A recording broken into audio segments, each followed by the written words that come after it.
गुरुर्ब्रह्मा गुरुर्विष्णु गुरुर्देवो महेश्वरः गुरुर्साक्षात् परब्रह्म तस्मै श्रीगुरुवे नमः। जन्माद्यसेतोऽन्वयादितरतश्चार्थेष्वभिज्ञः स्वराट् तेन ब्रह्महृदायादिकवये मुह्यन्ति यत्सूरयः।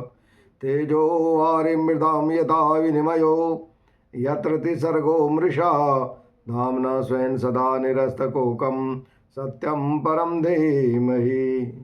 हरे कृष्ण कृष्ण कृष्ण हरे हरे, हरे राम राम राम हरे हरे।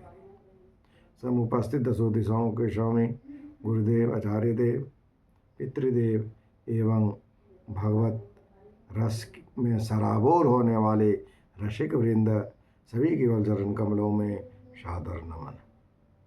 आइए प्रतिदिन की भांति हम लोग पुनः आज एक मंत्र का श्रवण करते हैं।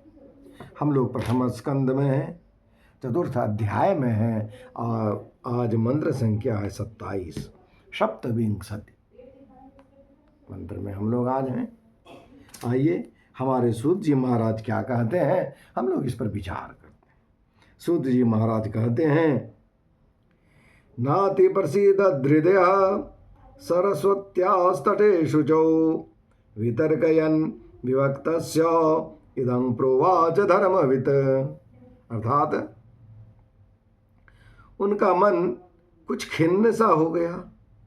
सरस्वती नदी के पवित्र तट पर एकांत में बैठकर धर्मवेत्ता व्यास जी मन ही मन विचार करते हुए इस प्रकार कहने लगे। पिछले दिन हम लोगों ने पिछले मंत्र में हम लोगों देखे थे कि हमारे व्यास जी इतने काम करने के बाद भी उनका मन खिन्न ही रहता था और वो संतुष्ट नहीं हो पाते थे। उन्हें लगता था कि कहीं ना कहीं मुझे और कुछ करनी चाहिए। तो उसी में वो एकांत में सरस्वती नदी के तट पर बैठे थे और मन ही मन वो विचार करते थे। क्योंकि मनन करना, चिंतन करना बहुत जरूरी है।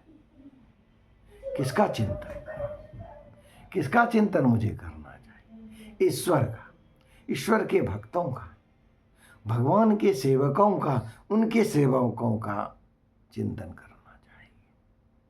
चिंतन ये करनी चाहिए कि आज मैंने दिन भर प्रभु की सेवा में कितना योगदान दिया। कायेन वचसा मनसेन्द्रियर्वा, जो हमारे भागवत जी का मंत्र है। मन से, वाणी से, कर्म से। क्या हमने किसी को आघात तो नहीं किया? यदि किया तो निश्चित ही कुछ न कुछ अमंगल होगा। इसलिए हम सभी को चाहिए कि हम सभी भी चिंतन करें।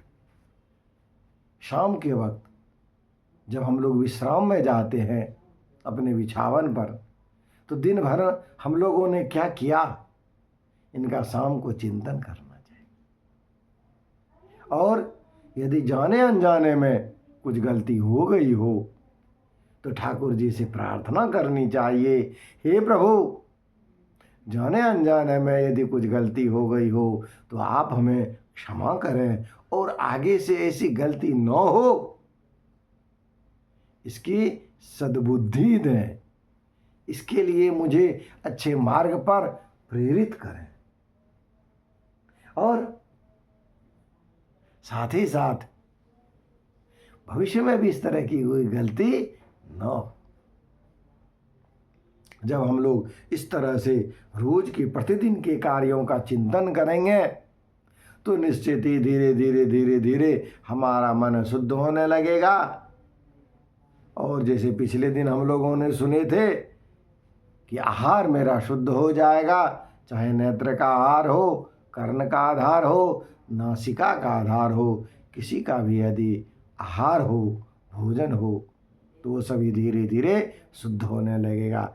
जब शुद्ध हो जाएगा, मन शुद्ध हो जाएगा और ईश्वर की ओर हम लोग अग्रसर हो जाएंगे। तो आज हमारे व्यास मुनि जी महाराज सरस्वती नदी के किनारे पर बैठ करके चिंतन कर रहे हैं। आइए हम लोग भी उनके चिंतन में भगवत नाम सम्मिलित कर देते हैं। आइए, हरे कृष्ण कृष्ण कृष्ण हरे हरे, हरे राम राम राम हरे हरे। श्री कृष्ण का चरणार्पण मस्तु। राधे राधे।